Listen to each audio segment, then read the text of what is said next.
Study IQ IAS, अब तैयारी हुई affordable. Hello guys, welcome to Study IQ.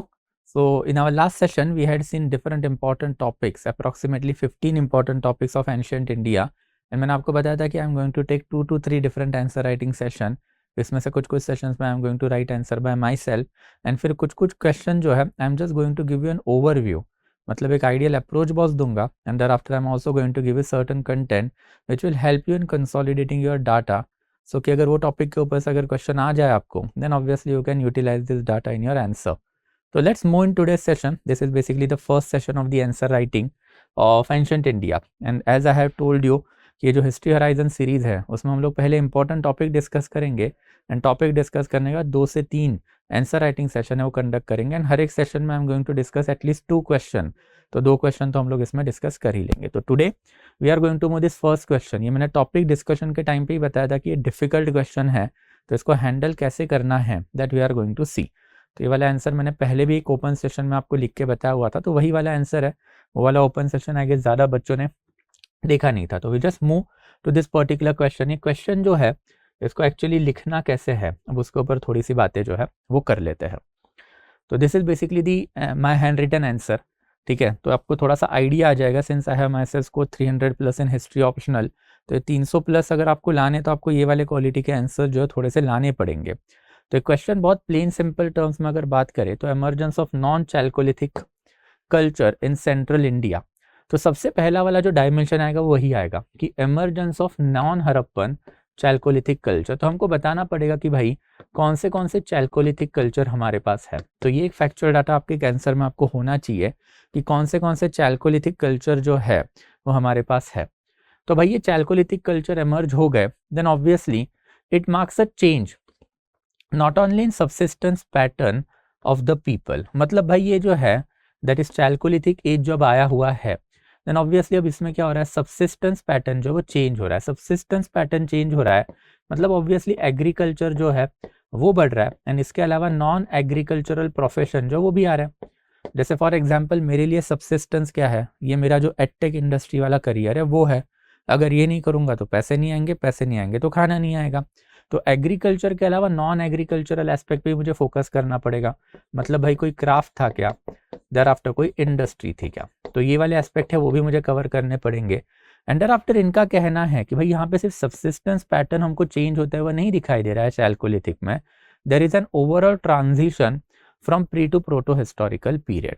तो मतलब हम लोगों को कुछ अदर एस्पेक्ट भी बताने पड़ेंगे चैल्कोलिथिक कल्चर के, जिसको हम लोग ट्रेस कर पाए with the Harappan period, and फिर ये बन जाते हैं हमारे 4 dimension of this particular answer. तो सबसे पहले हम लोग वही चालू करेंगे बॉडी में कि भाई ये चैल्कोलिथिक कल्चर कौन से है, इनका सबसिस्टेंस पैटर्न में एग्रीकल्चर एंड नॉन एग्रीकल्चर मतलब क्राफ्ट एंड इंडस्ट्री कौन से है.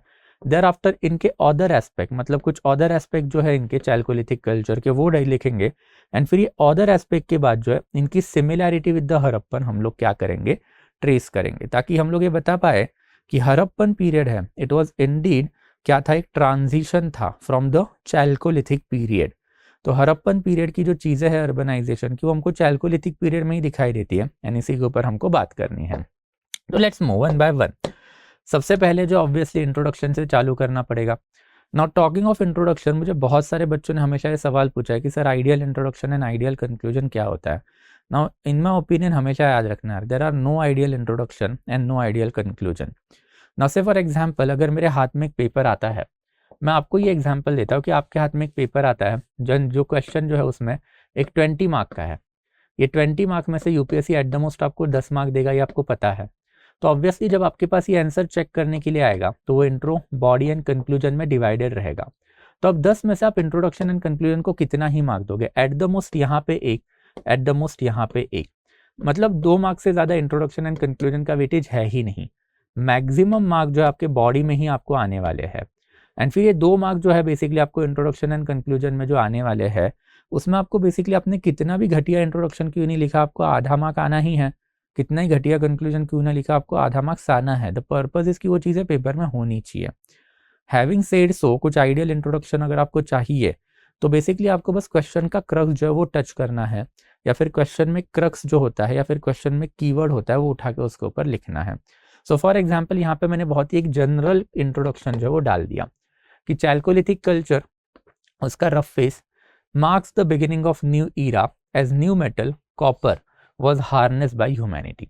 तो यहाँ पे मैंने उनको बताने की कोशिश की है कि भाई चैल्कोलिथिक कल्चर जो है अब ये नए फेस चालू हो रहा है, एंड ऑब्वियसली कंक्लूजन में ये चैल्कोलिथिक फेस को मैं हड़प्पन से ये कर दूंगा, कनेक्ट कर दूंगा, ताकि ये पता हुआ कि चैल्कोलिथिक कल्चर जो है वो खत्म हो गया है।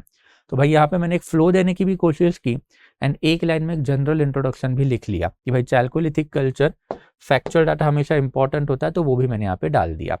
तो यहाँ से भाई ultimately I directly move to कि भाई मेरे को कौन से चैल्कोलिथिक कल्चर जो है मिले हुए हैं। तो मैंने मैप निकाल के ही बता दिया डिफरेंट चैल्कोलिथिक कल्चर, एंड उसका एक एक लाइन में मैंने क्या कर दिया, आर्कियोलॉजिकल एविडेंसेस है वो भी डाल दिया। जैसे फॉर एग्जाम्पल कायत कल्चर का रेड स्ट्रिप वेयर, अहर कल्चर का black and red ware, Malwa culture जो बफ स्ट्रिप वेयर, जोरवे कल्चर है उसमें ब्लैक पॉइंटेड वेयर, रंगपुर में लस्ट्रस रेड वेयर। ये जैसे ही मैंने डाल दिया, देन ऑब्वियसली अब मुझे ये बताना है कि भाई इमर्जेंस ऑफ चैल्कोलिथिक कल्चर हुआ है। अब यहाँ पे कोई सबसिस्टेंस पैटर्न के चेंजेस दिखाई देते हैं क्या? तो चेंजेस इन सबसिस्टेंस पैटर्न देखेंगे। सबसे पहले मेरे को एग्रीकल्चर में पता है बार्ली इनके पास है, कॉटन इनके पास है, एंड आफ्टर नौदा तोली जो है दैट इज साइट जहाँ पे हम लोग को मैक्सिमम फूड ग्रेन मिले हैं। फिर मैंने लिखा कि भाई इनको क्राफ्ट इंडस्ट्री भी पता थी, तो पॉटरी जो है बेसिकली वही उसी का एग्जाम्पल है कि lustrous redware, black and redware ऐसी पॉटरी है, मतलब ऑब्वियसली एक पॉट मेकिंग कम्युनिटी भी थी, तो it was a separate profession that was emerging. फिर मैंने सबसिस्टेंस बेस में डाल दिया कि टूल मेकिंग इंडस्ट्री भी थी। भाई कॉपर स्मेल्टिंग अगर हो रहा है, कॉपर अगर बन रहा है, कॉपर के इक्विपमेंट मिल रहे हैं, देन कॉपर स्मेल्टिंग इंडस्ट्री भी डेवलप्ड हो रही है। तो मतलब पहले के ज़माने में जैसे सब सारे लोग हंटिंग फूड गैदरिंग करते थे या फिर सारे लोग एग्रीकल्चर करते थे, ऐसी चीज़ अब नहीं दिख रही है। अब हमको यहाँ पे मल्टीप्लिसिटी ऑफ प्रोफेशन दिख रहे हैं, एंड ये इंपॉर्टेंट है बिकॉज इसी को तो हम लोग को हड़प्पा से ट्रेस करना है। एंड देयर आफ्टर फिर मैंने यहाँ पे कुछ other aspect of the chalcolithic civilisation भी डाल दी। जैसे सोसाइटी में हमको इनइक्वालिटी दिखी है, एंड फिर ये इनइक्वालिटी हमको ईरान एंड नौदा तोल, ये दोनों मध्य प्रदेश की साइट है, यहाँ से दिखाई दिए कि यहाँ पे हाउसेस ऑफ डिफरेंट साइज हमको दिखाई देते हैं। तो जो पहले का नियोलिथिक पीरियड तक का जो ज़माना था, ऑब्वियसली वहाँ पे इक्वालिटी थी, अब यहाँ पे इनइक्वालिटी आ गई। And emergence of the religion जो उसके भी एविडेंसेस हमको दिखाई दिए हैं कि emergence of the mother goddess जो है and thereafter burial practices, ये भी हम लोगों को चैल्कोलिथिक कल्चर में दिखाई दिए हैं। सेकेंड एस्पेक्ट मैंने आर्टिस्टिक आउटलुक की बात की कि जब आप एक अर्बन सिविलाइजेशन हड़प्पा की लेटर ऑन बात करने वाले हो, एंड आपको ये बताना है कि भाई वो चैल्कोलिथिक का कन्वर्जन है, तो आपको चैल्कोलिथिक में भी कोई ना कोई तो एक आर्टिस्टिक आउटलुक की बात करनी पड़ेगी।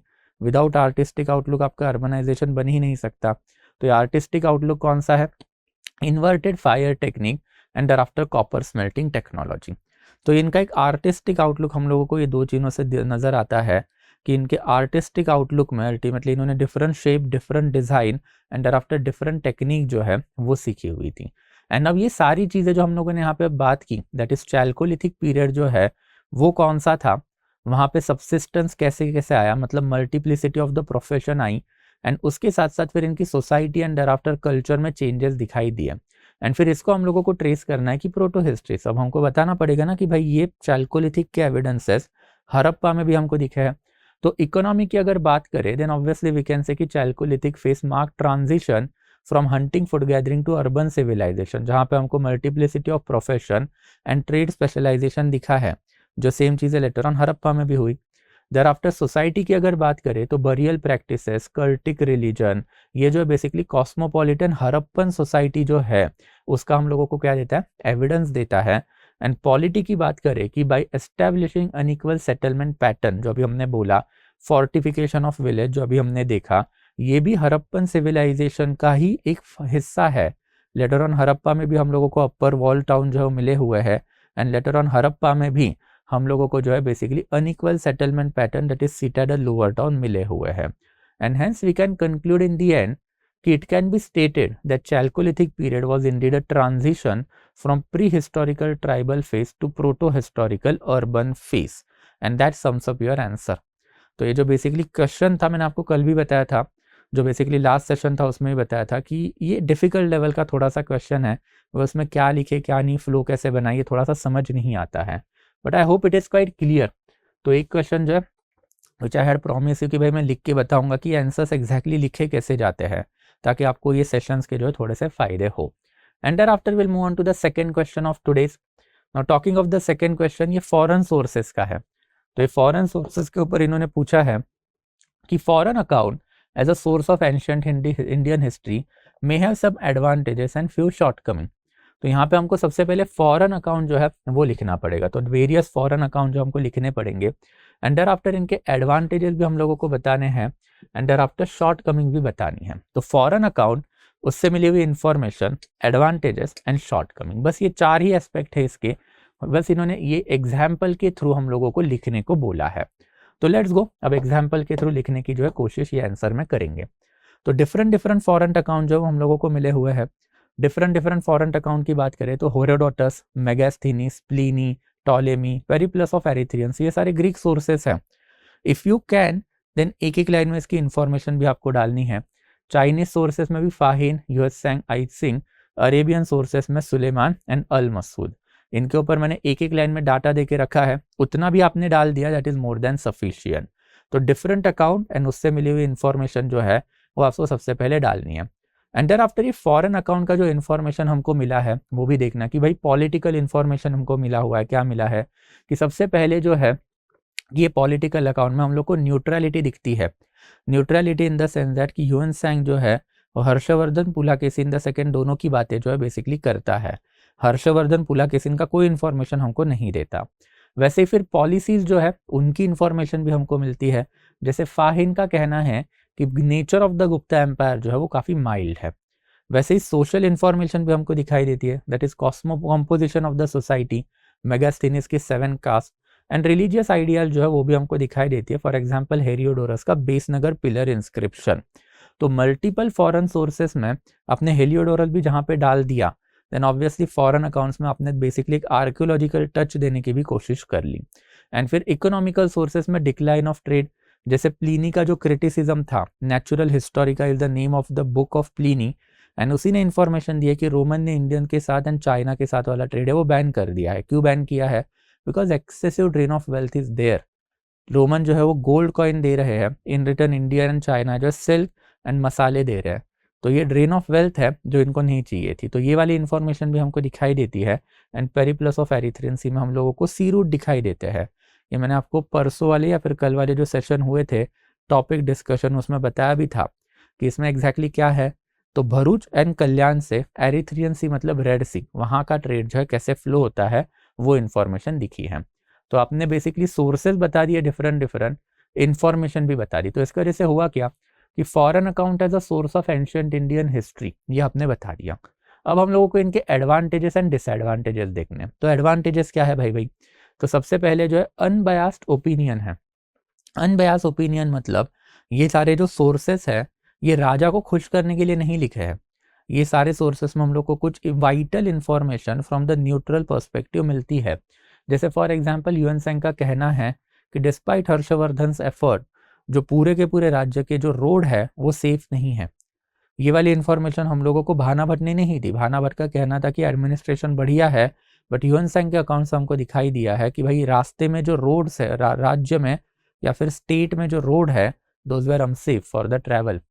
कोरोबोरेशन भी हम लोगों को मिलता है, जैसे कि मेगास्थीनिस का Indica and thereafter Chanakya का अर्थशास्त्र. ये दोनों बुक जो है एक दूसरे को कोरोबोरेट करते हैं. Corroborative evidences are always important. History is to be read from the corroborative evidences. Without corroborative evidences there is no history, there is only mythology. तो कोरोबोरेटिव एविडेंसेस की भी बात यहाँ पे है. Thereafter informatory in nature. Fahien जो है उसने हम लोगों को ये इन्फॉर्मेशन दे के रखी है कि जो पुरुषपुरा है it is a Buddhist hub. यहाँ पे 13 स्टोरी जो है उसकी हम लोगों को एक बेसिकली बुद्धिस्ट स्तूपा भी दिखाई दिया है. And thereafter geographical knowledge जो है बेसिकली प्लीनी ने हम लोग को बताया है कि जो मल्टीपल ट्रेडिंग रूट इंडिया से रोमन एम्पायर तक कैसे आते हैं. तो ये वाला नॉलेज जो है वो भी हम लोगों को इनसे मिलता है. देयर आफ्टर कुछ डिसएडवांटेजेस भी है, जैसे कि हेर से मेगास्थीनिस का जो वर्जन है उसमें हम लोग को दिखाई देता है कि भाई एंड के थ्रू जो है माइनिंग की जा रही है, जो थोड़ा सा अटपटा लग रहा है. देयर आफ्टर फिर इंटरपोलेशन. इंटरपोलेशन मतलब जैसे ह्यूएनसांग की अगर हम लोग बात करें तो ह्यूएनसांग का अकाउंट जो है वो विथ इन इंडिया अगर लिखा होता तो बात अलग होती. अब ये भाई साहब गए चाइना में, चाइना में जाने के बाद इसने अपना अकाउंट लिखा है तो there must be lots of interpolation extrapolation that must have had happened over there.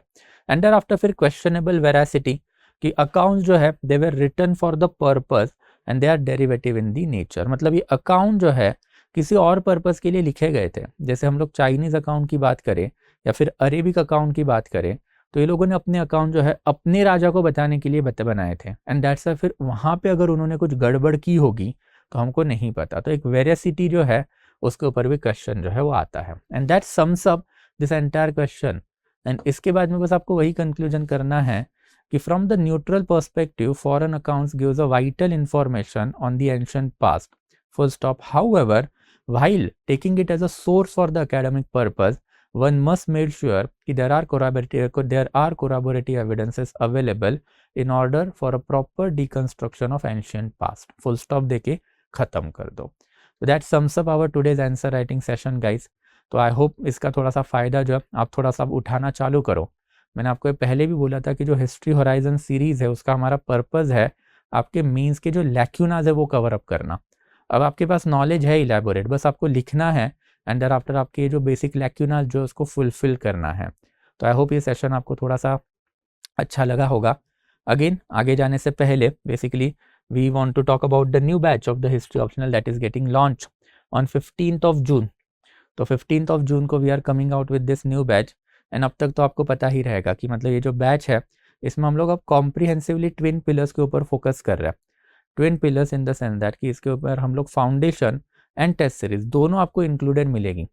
Talking of foundation, then obviously I am going to take this foundation by myself. I have scored more than 300+ marks in the optional by myself. तो I no कि कहाँ पे गलतियाँ होती है and Y history optional जो है वहाँ पे बच्चे जो है बेसिकली हमेशा फंबल डाउन कर लेते हैं। तो दैट्स लाइक इलेबोरेट लेवल का foundation I am going to give you, जिसमें I am going to take at least 35 to 40 lectures in ancient, medieval, modern India, modern world each. And फिर ये session जो है उसमें I am going to give you the base of the entire history optional. जो आपको data लगेगा, जो आपको नॉलेज लगेगा, कंसेप्चुअल क्लियर अंडरस्टैंडिंग लगेगी। जैसे एंशिएंट इंडिया में हमने देखा था टॉपिक सेक्शन में कि आपको एक प्रोसेसेस पता होनी चाहिए कि एग्जैक्टली इवोल्यूशन कैसे हो रहा है and thereafter you can feed the data by yourself. तो ये वाली चीज़ें जो I am going to cover foundation में, तो लेक्चर का आपको एक इलेबोरेट फ़ायदा तो होगा ही, बट उसके साथ साथ I am going to provide you certain material also. And ये मटेरियल कौन सा रहेगा, तो एक crux material PPT and thereafter तीसरा जो है that is handwritten note. Crux material मेरे काफ़ी कॉम्प्रिहेंसिव होते हैं, this are basically printed note. And trust में एक बार आपने ये देख लिए तो आपको फिर बाकी के सोर्सेज पढ़ने की ज़रूरत जो वो नहीं पड़ने वाली है। Talking of the PPT, then obviously PPTs जो है मेरी ये सारी की सारी जो है बेसिकली आपने देखा ही होगा अब तक कि ये जब आप बेसिकली लेक्चर देखते हो पीपीटी बेस तो एक विजुअल मेमोरी डेवलप्ड होती है एंड ये visual memory will help you in retention of the data which is an important aspect of the history optional. And तीसरा जो है हैंड रिटन नोट, जो शॉर्ट क्रिस्प वर्जन होते हैं हमारे लेक्चर्स के, जो मेरे गाइडेंस के अंदर यहाँ पे एक बच्चा बैठ के लिखता है and after I review it and then I provide it to you. इसका सबसे ज़्यादा फायदा आपको कहाँ पे होगा, जब आपका एक्चुअल मेंस होगा तो आपका जो जीएस है एंड ऑप्शनल है उसके बीच में आपको 5 दिन की छुट्टी होती है। वो 5 दिन में आपको पूरा का पूरा ऑप्शनल जो है रिवाइज करना रहता है। तो उस टाइम पे आपको ये हैंड रिटन नोट जो है हेल्प करेंगे and that's why we can say comprehensive package जो है that I am going to provide. And इसी में मैं पीवाईक्यू के डिस्कशन भी लूँगा एंड देयर आफ्टर पीवाईक्यू के model answer also I am going to provide it to you. And अब ये सारी चीज़ों के ऊपर टॉप अप किया है हमने विद दी टेस्ट सीरीज। तो एक 12 टेस्ट का टेस्ट सीरीज रहेंगे जिसमें 8 सेक्शनल एंड 12 फुल लेंथ रहेंगे। 8 सेक्शनल एंड 12 फुल लेंथ ये जो टेस्ट सीरीज जो है इसमें बेसिकली सारे के सारे model answer I am going to provide you and apart from that सारे पेपर का जो डिस्कशन है that I am going to take. And मेरे डिस्कशन जो थोड़े से लेंदी होते हैं, थोड़े से डेप्थ होते हैं, थोड़े से थोरो होते हैं, तो इसका एक इलेबोरेट फ़ायदा जो है वो भी आपको होगा ही होगा। तो test series is just to fill up that vacuum, that lacuna that will be there, जो रह जाता है यार during the time of the preparation. So that is something for you. If you are from the history optional, if you are preparing for 2024 now, then obviously this is something that you shall look at because we are providing this particular course at a very affordable rate. Foundation as well as test series दोनों आपको 15,999 में मिल जाएगी if you use my code. And अगर आप basically अभी mains देने वाले हो then obviously you will be looking only for the test series. तो ओनली टेस्ट सीरीज का भी ऑप्शनल है, वही 12 टेस्ट वाला पंगा। एंड उसके साथ साथ जो है model answer and model answer के साथ साथ I am myself going to take the discussion. तो ये सारी चीज़ें जो है at very affordable rate we are providing it to you again if you use the code SN Live। So this is something for you guys, right? If you are from history optional background, then do check it out. And if you are not from the history optional background, आपका कोई दोस्त है, then उनके पास भी ये word pass on कर लेना. That will be helpful for us. And that will be it for today. आज के लिए we'll stop our session. We'll again take 1 or 2 more session for the ancient India. फिर हम लोग medieval India पे जाएंगे, वैसे ही modern India पे भी later on जाएंगे. So that will be it from my side, guys, today. Thank you so much for joining the session. Okay. So thank you so much, guys. Okay, we'll be stopping the session now. Thank you. Study IQ IAS, अब तैयारी हुई affordable.